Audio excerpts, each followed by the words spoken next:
Hey everyone, welcome to my guides on multiplayer Battlezone. The main game mode of Battlezone Online is called Strategy, or Strat. There's also Deathmatch, or DM, which is pretty fun. It's a good way to train your aim, but Strat is the main game mode for BZ Online. That's the main thing that we practice for and train for. So online strategy is played quite differently in contrast to the campaign, or any other missions against AI, such as instant action, or multiplayer instant action. And I'm going to try to outline the main differences here to help you understand how you need to adapt to online play against human opponents. So, although it's good to do the campaign, to learn how the game works, a lot changes when you go online into strategy. And yeah, I'm going to try to sort of explain what these differences are. And the main thing is that you're playing against a human opponent. That's why things change. Okay, so number one, AI does not understand scrap control. And generally they have artificially boosted scrap counts, and they don't need to worry about giving away their scrap, because scrap is the key resource, and in strategy it's all about controlling that resource. It's called scrap control, scrap management, and the AI, in most situations, they don't have to do this. They don't have to care about this. They simply throw units at you because they start with like a crazy amount of scrap, and it's just not really easy for them to do this in order to how they play. So that's the main difference here.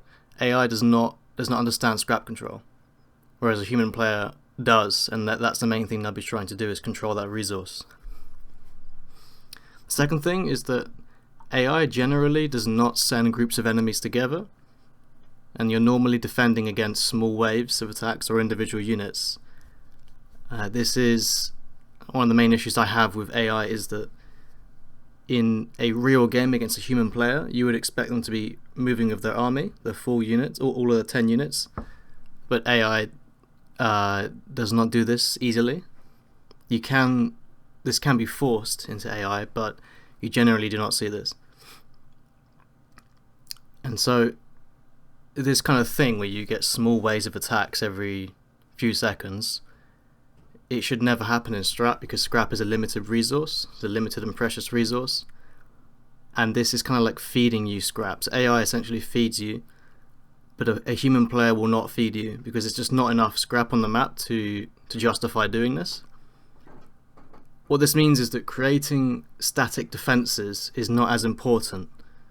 So offline, when you play against AI in a mission, you can simply very quickly make gun towers, and your base is safe, and the AI is stuck just driving into, a meat grinder. Basically, they just drive straight into their deaths, and it just feeds you scrap. You just constantly get more and more. This is not ever really going to happen in Strat. This is not a thing that people do, because there's just not enough on the map to justify this kind of play. And so what you will see in Strat is that when a player attacks, it will normally be with their entire army, so up to 10 units, and they will be trying very hard not to feed you any scrap. The third thing to bear in mind is that the value of scrap is doubled online. So one piece of scrap on the ground will be deposited as 2 scrap. So a scavenger can hold 3 pieces. You'll see the blue bar go up as it picks 1, 2 or 3 pieces. And when it gets to 3, when it deposits, instead of gaining 3 scrap, you actually gain 6 online. You get that value is doubled. So what this means, what the implication of this is that you can build and expand a lot faster in Strat, and so obviously your opponent can do the same. They can get started a lot quicker. So you should be expecting an early game rush online. Obviously AI is really limited in what it can do. If it does something one game, it probably will do the same thing the next game. A human is completely random. You can't expect what a player will do most of the time. So you could see someone rushing you early with wingmen a lot sooner than you might expect with that double scrap.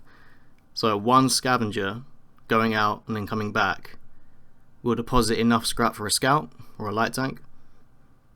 So this is how you can, online in Strat, you can accumulate a large number of units very quickly. So again, scrap control is the most important thing in Strat. If you lose a unit and then your opponent recovers the scrap dropped from that unit, that is a big disadvantage to you and it hurts your chances of winning. So you need to treat your scrap like an extremely precious resource that you invest into units and buildings, and if you lose something, then you need to recover that scrap before your opponent can. So like I said previously with AI, AI will just simply throw units at you all day, and they are not affected by this, but a human player is, because they are limited on what they can pick up from the map. So you need to treat scrap like it's really important. If you lose a single piece, then that's a problem. If you lose a unit, then and your opponent picks up that scrap from that drop from the unit that's just been destroyed, you are at a disadvantage. Okay, the next thing is that you have multiple lives. So when you die, it's not game over. You will be able to continue playing, and you normally will have 3 lives. That's the standard like rule for multiplayer, is 3 lives. It can go up to 5, or it can be just 1, but 3 is like the competitive like standard. And so when you lose a life, it's not game over, but you are set back incredibly hard. So you go back to your spawn point, and you've got to get back. Obviously you've got to hop back to base. You're vulnerable during this time, and your units are going to be very weak. So AI units without a commander, without a player commanding them, do not really fight as effectively. So that's something to bear in mind. When you lose a life, it's a very big deal. It's a serious setback. So what this means is that sniping is extremely powerful, because one good shot can swing the momentum of the game into your favor. So although you have this grace that you have multiple lives, losing a life is a seriously big deal, because you just lose so much time and control on the map, which allows your opponent to take scrap and to take an advantage over you.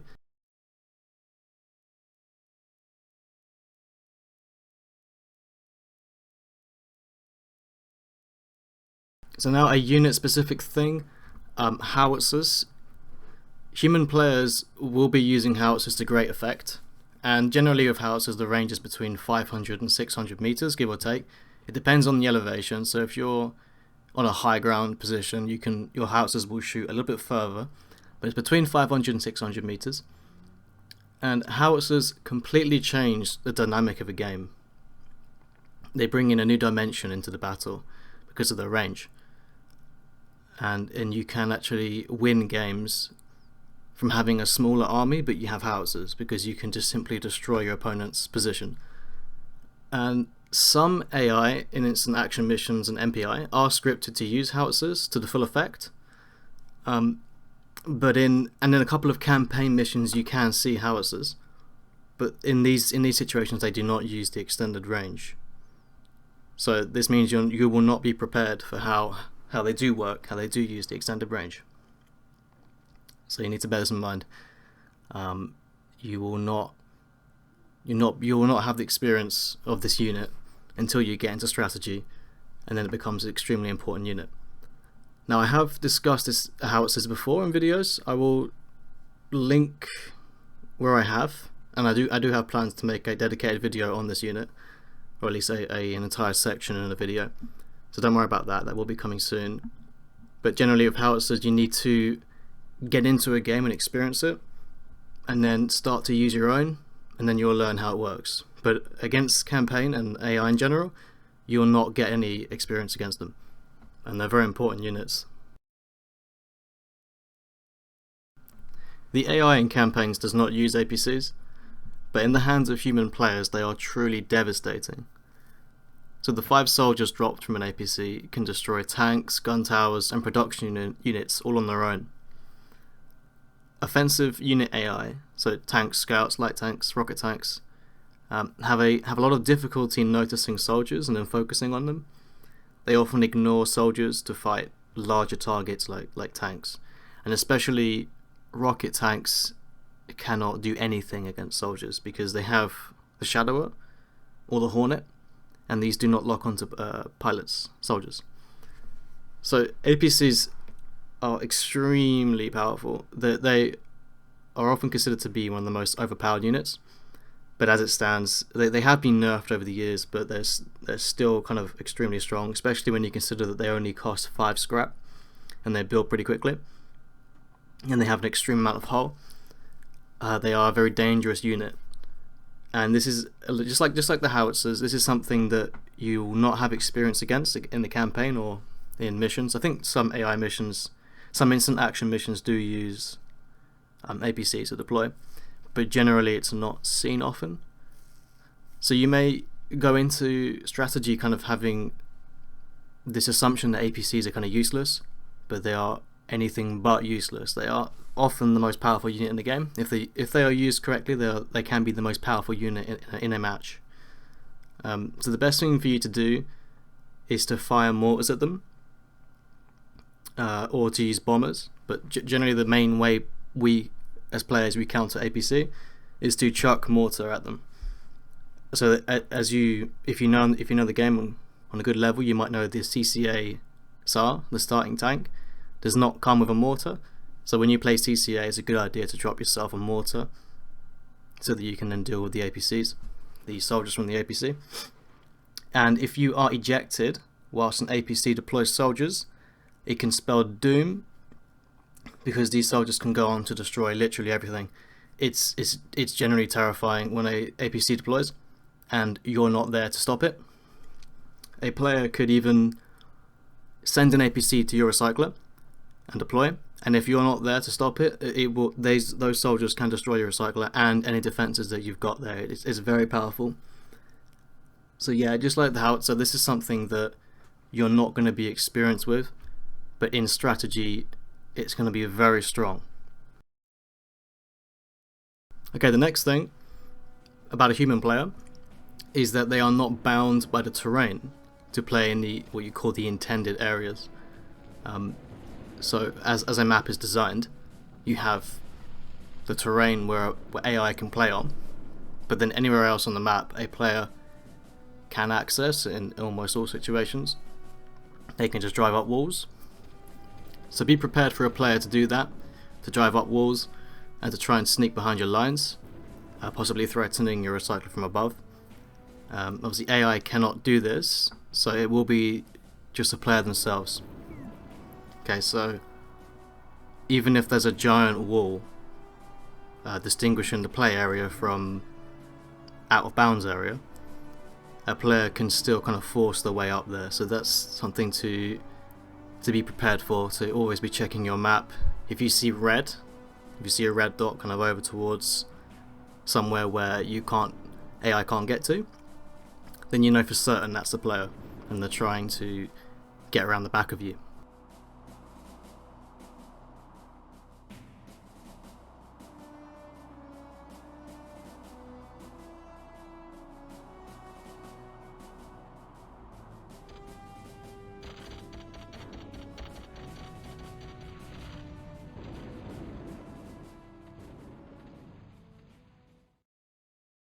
Okay, this next thing is, I say this is the biggest obstacle for new players getting into strategy, is that there's a huge number of tricks and gimmicks that take advantage of the mechanics and the physics of the game. And they all exist on a spectrum. Some are completely innocent, others do border on bug abuse. But as you get experience playing online, you will come across different tricks, and eventually you'll learn them and you'll learn how to counter them. Now, Battlezone is obviously an old game. It's like 23 years old, 22 years old. So over the years, only the truly game-breaking bugs have been tackled. There have been patches along the timeline of Battlezone, but only the ones that completely break the game have been removed. There are still some that you could argue are pretty bad, but yeah, what I will say is, in terms of this, try to approach it like a quirk of the game and an invitation for you to experiment and test things out. Because from my 20 years of playing this game, I can assure you that there are no bugs or tricks that completely ruin competition. There is not one single trick that I could use to guarantee me a win. If anything, it would just give me a slight benefit in one situation. It could tip the scale for me, but that would also require me to time it and to plan it out in ahead. It's not simply there's not simply one simple trick you can just do and win. So don't worry about that. But anything I could attempt, there will be a counter that my opponent can use to deny it. So any little bug or trick that the people can use, there will be a way to stop it from working, and it does not simply guarantee that you lose. So don't worry about that. Just be prepared for it. And if someone does something really weird and you're not sure what that was, just ask them if they should tell you. Ask them what that was, or you can ask me. I'm happy to be asked any questions at all about this game. Yeah, so don't worry too much about that. Okay, so going for a little summary here, a little conclusion. In general, you need to operate quickly and always be checking your radar and map. So compared to campaign, you can't really sit around and wait. Like, for instance, in a campaign mission, you might feel comfortable to just go off and leave your computer for a minute and come back. In strat, you don't want to do this. You can't afford to do this. You need to be constantly aware and giving maximum focus to the game.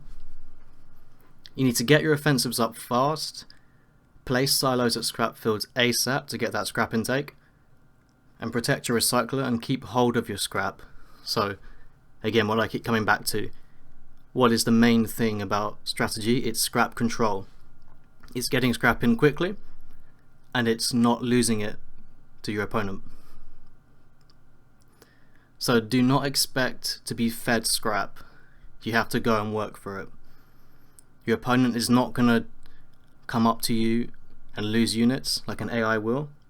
That's not going to happen. So don't rely on gun towers.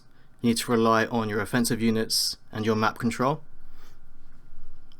And do not let go of your own scrap easily. Because if you lose a unit, you're not going to get that back unless your opponent makes a mistake.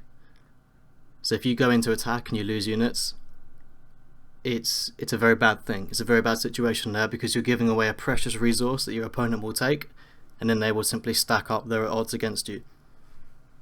So ultimately, in the end of all this, in conclusion, try to think of strat like it's a battle to get more scrap over your opponent. If you can destroy something and then recover that dropped scrap, then you have gained a significant advantage in the match. So that's essentially it. The main thing here between strat and campaign is that in campaign you can afford to just sit and wait and let the AI feed you. But in strat, the scrap count is limited. It's usually quite a small amount, and any amount that you can take over your opponent is a huge gain. And so you don't want to commit to anything unless you can guarantee that you can still control that scrap after the engagement, whether you win it or lose it.